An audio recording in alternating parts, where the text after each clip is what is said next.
Pozdrav svima ljudi, danas komentarišemo meč Partizan Steaua Bukurešt, ako se tako kaže jebem li ga.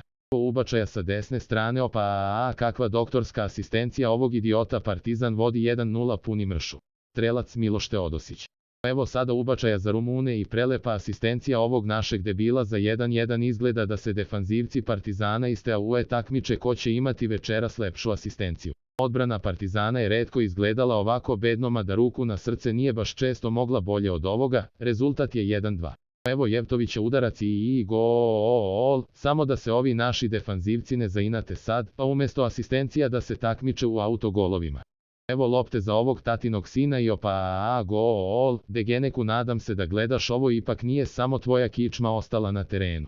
Vidi ovog konja, ovaj mačvana što se raduje, tako je legendo. Evo šanse za crno-bele i opa, strelac je ovaj čovek koji ne liči samo na fudbalera, nema veze, jebi mali Bukurešt bre.